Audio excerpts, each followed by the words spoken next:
ఈ సన్నబియ్యం సంబంధించిన ముచ్చట చూడాలి మీరు. ఏంది ఈ కేవైసీ లేకపోతే సన్నబియ్యం కట్టట.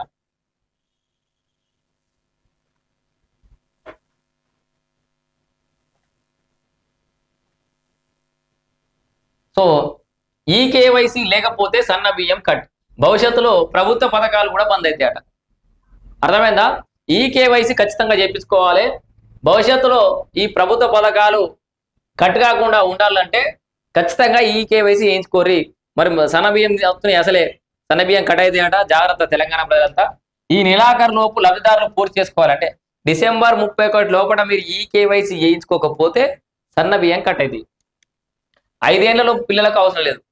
ఇంకో ముఖ్యమైన సమాచారం అంటే 5 ఏళ్లలో పిల్లలకు అవసరం లేదు. రాష్ట్ర ప్రభుత్వం కీలక ఆదేశాలు అయితే ఇచ్చింది. ఒకసారి ఆ విషయాలను కూడా చూద్దాం, ఎందుకంటే ఇది ముఖ్యమైన అప్డేటే మీకు.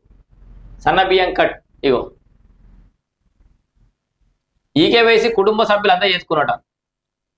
ఈ కేవైసీ పూర్తి చేయడానికి రేషన్ కార్డులో నమోదైన సభ్యులందరూ తమ సమీపంలోని రేషన్ దుకాణాలకు వెళ్ళి ఎట్లా చేసుకున్న చూడు ఇనురి. తెలంగాణ ప్రజలంతా సన్న బియ్యం తీసుకుంటున్న జనాలంతా మంచిగా చూడాలి ఈ వీడియో. మీరు రేషన్ కార్డులో ఎంతమంది ఉంటే అంతమంది లైన్ బట్టి. ఒక 5 ఏళ్ల లోపు ఉన్న పిల్లలు అయితే అవసరం లేదు, వాళ్ళది ఏం అవసరం లేదు. మీకు 5 ఏళ్ల పైబడి పిల్లలు ఉంటే ఈ కేవైసీ పూర్తి చేయడానికి రేషన్ కార్డులో నమోదైన సభ్యులందరూ తమ సమీపంలోని మీ దగ్గరలో ఏ రేషన్ షాప్ ఉన్నా సరే రేషన్ దుకాణాలకు వెళ్ళి ఈ పాస్ మిషన్లో బయోమెట్రిక్ వేలిముద్రలు నమోదు చేయించుకోవాలి. బయోమెట్రిక్ తెలుసు కదా, వేలిముద్రలు నమోదు చేసుకోవాలి. లబ్ధిదారులు రేషన్ కార్డుకు సంబంధించిన వివరాలతో కూడా పత్రాలు జిరాక్స్ కాపీ తప్పనిసరి ఉండాలి. వేలిముద్ర సక్రమంగా పడేందుకు చేతులు శుభ్రంగా ఉంచుకోవాలి. ఫింగర్ ప్రింట్ మిషన్లలో సాంకేతిక కారణాలు ఉంటే మరుసటి రోజు వచ్చి వేలిముద్ర. వార్తల్లో కూడా ముందే రాసేస్తారు. ఏం చేస్తామంటే ఏదో పెద్ద తలకే నొప్పి. కొంతమంది రావు ఈ ఫింగర్ ప్రింట్స్ వాస్తవానికి, రకరకాల కారణాలు. అంటే పాపం వాళ్ళు బాగా హార్డ్ వర్క్ చేసి, కొంతమంది ఏమో ఈ పైన ఈ గీతలన్నీ చెరిగిపోవడం, సాఫ్ట్ కావడం, డస్ట్ పట్టి ఉండడం, రకరకాల కారణాలు. పెద్ద మనుషులకు, మన బాగా ఏజ్ అయిన పెద్ద సీనియర్ సిటిజన్స్ కి, కొంచెం ముసలి వాళ్ళకి, వాళ్ళందరికీ కొంచెం ఏజ్ అయిపోయిన వాళ్ళందరికీ కూడా ఇబ్బంది అవుతుంది. సో ఫింగర్ ప్రింట్ మిషన్లలో సాంకేతిక కారణాలు ఉంటే మరుసటి రోజు వచ్చి వేలిముద్రలు వేయాలి. వచ్చిన వెంటనే తమ పని పూర్తి కావాలని డీలర్లపై అసహనం వ్యక్తం చేయడం వంటి పనులు చేయరాదు.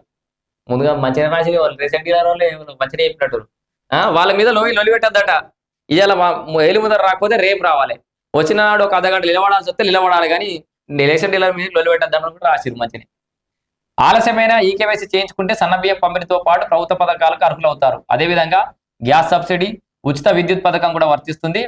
నిర్లక్ష్యం చేసి ఈ కేవైసీ పూర్తి చేయని కార్డుదారులకు భవిష్యత్తులో ఉచిత రేషన్ సరుకులు, ప్రభుత్వ సంక్షేమ పథకాలు కూడా నిలిచిపోయే అవకాశం ఉందని అధికారులు అయితే తేల్చి చెప్పారు మొత్తానికి. సో ఇంకేం రాసి ఇలా చూద్దాం ఒకసారి.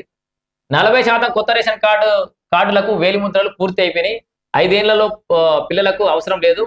దగ్గరలోని రేషన్ దుకాణాల్లో చేసుకోవాలని రాష్ట్ర ప్రభుత్వం కీలక ఆదేశాలు అయితే ఇచ్చింది. ఏముంది, ప్రస్తుతం రేషన్ కార్డుల సంఖ్య 1.01 కోట్లు ఉండగా లబ్ధిదారుల సంఖ్య 3.25 కోట్లు చేరింది. రేవంత్ ప్రభుత్వం అధికారికంగా చేపట్టిన తర్వాత 11.27 లక్షల కార్డుల పంపిణీ అయితే చేసింది. 34 లక్షల మంది లబ్ధిదారులు కొత్తగా చేరారు. వీటితో గత ప్రభుత్వం మంజూరు చేసిన కార్డులకు సంబంధించి ఈ కేవైసీ 80% పూర్తి కాగా, కొత్త కార్డులకు సంబంధించి 40% పూర్తి కాలేదు. ఇంకా 60% మంది వేలిముద్రలు వేయాలి. ఈ నెలాఖరు వరకు గడువు ఉండటంతో అటు డీలర్లు ఇటు లబ్ధిదారులు ఆందోళన వ్యక్తం చేస్తారు. ఈ నెలాఖరికి లాస్ట్ గడువు ఉంది కాబట్టి ఇప్పుడు డీలర్లు కూడా వాళ్ళ బాధ్యత, పాపం వాళ్ళు ఖచ్చితంగా వెళ్ళిపిస్తారు. ఎంతో మంది ఎక్కువ మంది బియ్యం తీసుకుంటే అంత వాళ్ళకి కమిషన్ బేస్లే కదా, వాళ్ళు ఇబ్బంది అవుతుంది వాళ్ళకి. అందుకే కేవైసీ చేపిస్తారు. కొత్త రేషన్ కార్డులకు వర్తించని పథకాలు. ప్రభుత్వం కొత్తగా మంజూరు చేసిన కార్డుదారులకు పథకాలు మంజూరు చేయడం లేదని టాక్ వినిపిస్తుంది.